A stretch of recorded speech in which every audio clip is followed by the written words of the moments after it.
ಬಂದರೆ ಸ್ನೇಹಿತರೆ ಬನ್ನಿ. ನಮಸ್ಕಾರ ಎಲ್ರಿಗೂ.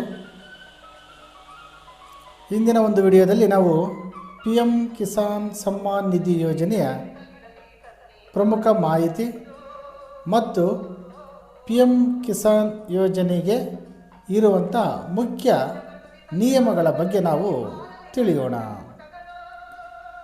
ಪಿ ಎಂ ಕಿಸಾನ್ ಯೋಜನೆ ಪ್ರಧಾನಮಂತ್ರಿ ಕಿಸಾನ್ ಸಮ್ಮಾನ್ ನಿಧಿ ಯೋಜನೆ ಜಾರಿಗೆ ಬಂದಿದ್ದು 1/2/2019 ಈ ಯೋಜನೆಯ ಮುಖಾಂತರ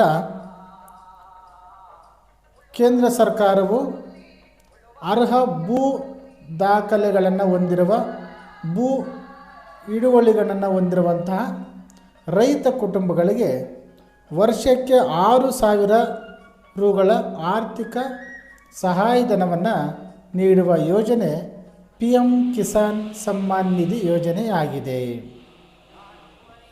ಈ ಯೋಜನೆಯ ಮುಖಾಂತರ ವರ್ಷದಲ್ಲಿ 3 ಸಮಾನ ಕಂತುಗಳಲ್ಲಿ ತಲಾ 2,000 ರುಗಳಂತೆ ನೇರವಾಗಿ ಬ್ಯಾಂಕ್ ಖಾತೆಗೆ DBT ಮುಖಾಂತರ ಡೈರೆಕ್ಟ್ ಬೆನಿಫಿಟ್ ಟ್ರಾನ್ಸ್ಫರ್ ಮುಖಾಂತರ ಜಮೆ ಮಾಡಲಾಗುತ್ತದೆ. ಈ ಯೋಜನೆಯು ಜಾರಿಗೆ ಬಂದು ಈಗಾಗಲೇ ರೈತರಿಗೆ 23 ಕಂತುಗಳನ್ನು ಪಾವತಿ ಮಾಡಲಾಗಿದೆ.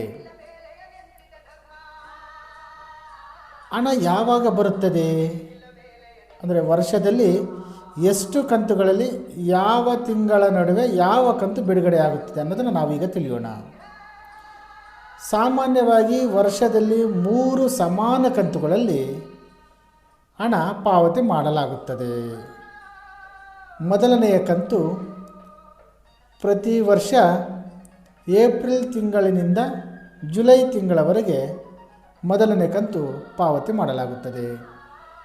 ಎರಡನೆಯ ಕಂತು ಆಗಸ್ಟ್ ತಿಂಗಳಿನಿಂದ ನವೆಂಬರ್ ತಿಂಗಳ ಒಳಗೆ ಪಾವತಿ ಮಾಡಲಾಗುತ್ತದೆ. ಮೂರನೆಯ ಕಂತು ಡಿಸೆಂಬರಿಂದ ಮಾರ್ಚ್ ತಿಂಗಳ ಒಳಗೆ ಪಾವತಿ ಮಾಡಲಾಗುತ್ತದೆ. ಪ್ರಸ್ತುತ ಈಗಾಗಲೇ ಹೇಳಿದ ಹಾಗೆ 23ನೇ ಕಂತು ಜೂನ್ 20, 2026 ಪಾವತಿ ಮಾಡಲಾಗಿದೆ. ಈ ಯೋಜನೆಯ ಮುಖ್ಯ ನಿಯಮಗಳು: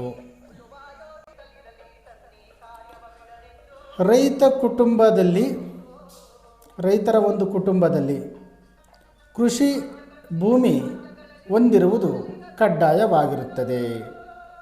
ಕರ್ನಾಟಕ ರಾಜ್ಯದ ಅಥವಾ ಭಾರತದ ವಿವಿಧ ರಾಜ್ಯಗಳಲ್ಲಿ ರಾಜ್ಯದ ಭೂ ದಾಖಲೆಗಳಲ್ಲಿ ಜಮೀನು ಹೊಂದಿರುವಂಥ ರೈತರು ಈ ಯೋಜನೆಯ ಫಲಾನುಭವಿ ಆಗಬಹುದು. ಇದು ಮುಖ್ಯವಾದ ನಿಯಮವಾಗಿರುತ್ತದೆ. ಮತ್ತೊಂದು, ಈ ಯೋಜನೆಯ ಕುಟುಂಬ ಅಂದರೆ ಗಂಡ, ಹೆಂಡತಿ ಮತ್ತು 18 ವರ್ಷದ ಒಳಗಿನ ಅಪ್ರಾಪ್ತ ಮಕ್ಕಳು. ಈ ಒಂದು ಕುಟುಂಬದಲ್ಲಿ ಕೇವಲ ಒಬ್ಬರಿಗೆ ಮಾತ್ರ ಈ ಯೋಜನೆಯ ಫಲಾನುಭವಿ ಆಗಲು ಅವಕಾಶವಿರುತ್ತದೆ. ರಾಜ್ಯ ಸರ್ಕಾರ ಅಥವಾ ಕೇಂದ್ರಾಡಳಿತ ಪ್ರದೇಶಗಳ ಭೂ ದಾಖಲೆಗಳಲ್ಲಿ ಈ ರೈತರ ಫಲಾನುಭವಿಗಳ ಒಂದು ದಾಖಲೆಗಳನ್ನು ಗುರುತಿಸಲು ಸಹಾಯಕಾರಿಯಾಗಿ ಬಳಸಲಾಗುತ್ತದೆ.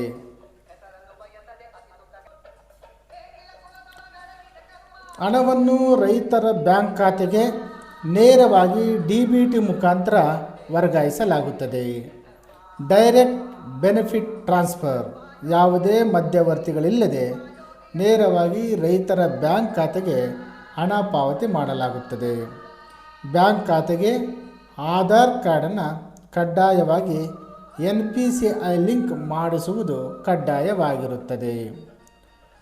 ಭೂ ಮಾಲೀಕರ ವಿವರಗಳು ರಾಜ್ಯದ ದಾಖಲೆಗಳಲ್ಲಿ ಸರಿಯಾದ ಅನುಕ್ರಮದಲ್ಲಿ ರೆಕಾರ್ಡುಗಳನ್ನು ದಾಖಲೆಗಳನ್ನು ಸಮರ್ಪಕವಾಗಿ ಹೊಂದಿರಬೇಕಾಗಿರುತ್ತದೆ. ಈಗ ನಾವು ಮುಂದೆ ತಿಳಿಯೋಣ PM ಕಿಸಾನ್ ಯೋಜನೆಯ ಹಣ ಯಾರಿಗೆ ಸಿಗುವುದಿಲ್ಲ? ಈ ಯೋಜನೆಯ ಹಣವು ಕೆಲವಾರು ನಿಯಮಗಳನ್ನು ಅನ್ವಯಿಸಿ ಕೆಲವಾರು ರೈತ ವರ್ಗದವರನ್ನು ಈ ಯೋಜನೆಯಿಂದ ಹೊರಗಿಡಲಾಗಿರುತ್ತದೆ. PM ಕಿಸಾನ್ ಯೋಜನೆಯ ನಿಯಮಗಳ ಪ್ರಕಾರ ಆರ್ಥಿಕವಾಗಿ ಸಾಮಾಜಿಕವಾಗಿ ಸಬಲತೆಯನ್ನು ಹೊಂದಿರುವಂತಹ ಕೆಲವು ವರ್ಗಗಳನ್ನು ಈ ಯೋಜನೆಯಿಂದ ಹೊರಗಿಡಲಾಗಿದೆ. ಈಗ ನಾವು ಈ ತರಹದ ಕೆಲವಾರು ಉದಾಹರಣೆಗಳನ್ನು ತಿಳಿಯುವುದಾದರೆ, ಸಂಸ್ಥೆಗಳ ಹೆಸರಿನಲ್ಲಿ ಕೃಷಿ ಭೂಮಿ ಹೊಂದಿದ್ದರೆ ಅಂತಹ ಮಾಲೀಕರು PM ಕಿಸಾನ್ ಯೋಜನೆಗೆ ಅರ್ಹತೆ ಹೊಂದಿರುವುದಿಲ್ಲ. ಪ್ರಸ್ತುತ ಅಥವಾ ಮಾಜಿ ಸಾಂವಿಧಾನಿಕ ಹುದ್ದೆಯಲ್ಲಿ ಇರುವಂಥವರು, ಮತ್ತೊಂದು ಪ್ರಸ್ತುತ ಮಾಜಿ ಸಚಿವರು ಮತ್ತು ಕೆಲವು ಚುನಾಯಿತ ಪ್ರತಿನಿಧಿಗಳು ಈ ಯೋಜನೆಗೆ ಅನರ್ಹರಾಗಿರುತ್ತಾರೆ. ಕೇಂದ್ರ ರಾಜ್ಯ ಸರ್ಕಾರದ ಸೇವೆಯಲ್ಲಿ ಇರುವಂತಹ ಕೆಲಸಗಾರರು ಹಾಗೂ ನಿವೃತ್ತಿ ಹೊಂದಿದ ಕೆಲವು ಅಧಿಕಾರಿಗಳನ್ನು ಈ ಒಂದು ಯೋಜನೆಯಿಂದ ಹೊರಗಿಡಲಾಗಿರುತ್ತದೆ. ಒಟ್ಟು ಪಿಂಚಣಿ ಪಡೆಯುವಂತಹ ಮಾಜಿ ನಿವೃತ್ತ ಕೆಲಸಗಾರರು ಕನಿಷ್ಠ 10,000ಕ್ಕಿಂತ ಹೆಚ್ಚು ಪಿಂಚಣಿ ಪಡೆಯುತ್ತಿದ್ದರೆ ಅಂತಹವರು ಸಮೇತ ಈ ಒಂದು ಯೋಜನೆಗೆ ಅನರ್ಹತೆಯನ್ನು ಹೊಂದಿರುತ್ತಾರೆ. ಮತ್ತೊಂದು, ಇಂದಿನ ಮೌಲ್ಯಮಾಪನ ವರ್ಷದಲ್ಲಿ ಆದಾಯ ತೆರಿಗೆ ಪಾವತಿಸುವಂಥ ರೈತರು ಈ ಯೋಜನೆಯಿಂದ ಹೊರಗಿಡಲಾಗಿರುತ್ತದೆ.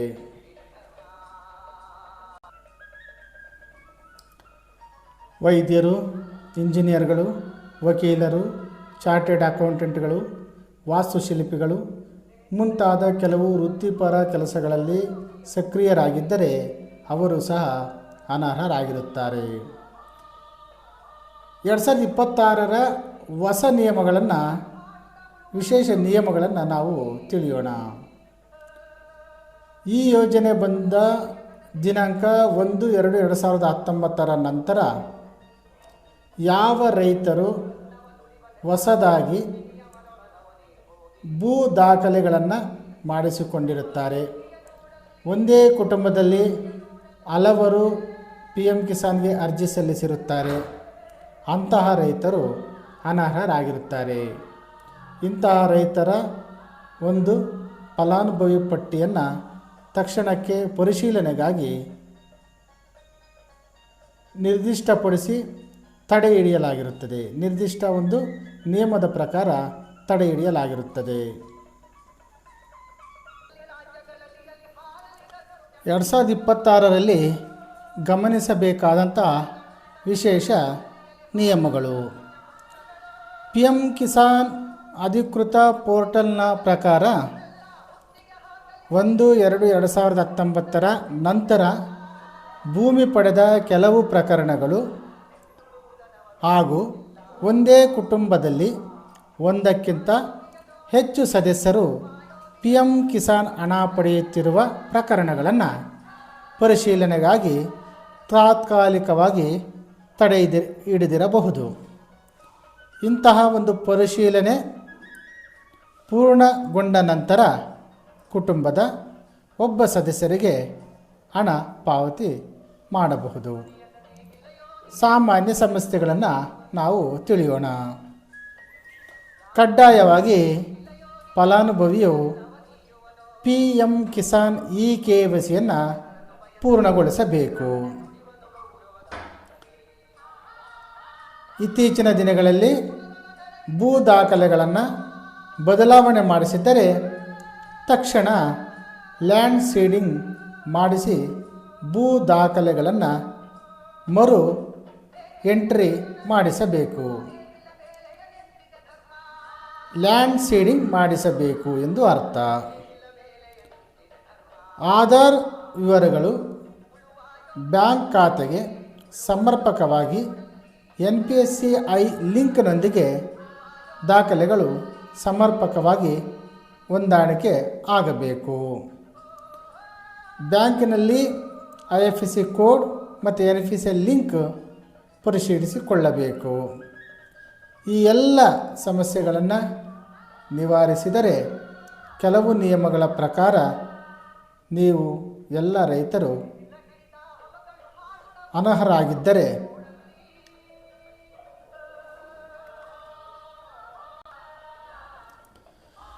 ಈ ಎಲ್ಲ ನಿಯಮಗಳನ್ನು ಕೆಲವು ರೈತರು ನಿವಾರಿಸದಿದ್ದರೆ PM ಕಿಸಾನ್ ಯೋಜನೆಗಳ ಪ್ರಕಾರ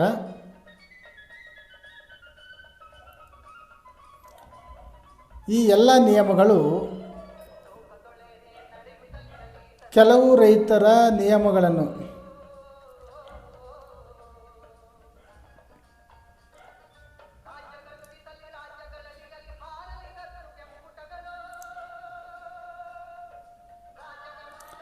ಈ ಎಲ್ಲ ಸಮಸ್ಯೆಗಳು ನಿವಾರಿಸದಿದ್ದರೆ ಕೆಲವು ರೈತರು ಈ ಯೋಜನೆಯಿಂದ ಅನರ್ಹ ಆಗಿರುತ್ತಾರೆ. PM ಕಿಸಾನ್ ಯೋಜನೆಯ ಹಣ ನಿಮಗೆ ಸಿಗದೆ ಹೋಗಬಹುದು. ಈ ಮಾಹಿತಿ ನಿಮಗೆ ಇಷ್ಟವಾದರೆ ಸಬ್ಸ್ಕ್ರೈಬ್ ಮಾಡಿ, ಶೇರ್ ಮಾಡಿ, ಲೈಕ್ ಮಾಡಿ. ಧನ್ಯವಾದಗಳು. ಮುಂದಿನ ವಿಡಿಯೋದಲ್ಲಿ ಮತ್ತೆ ಸಿಗೋಣ. ಜೈ ಜವಾನ್, ಜೈ ಕಿಸಾನ್.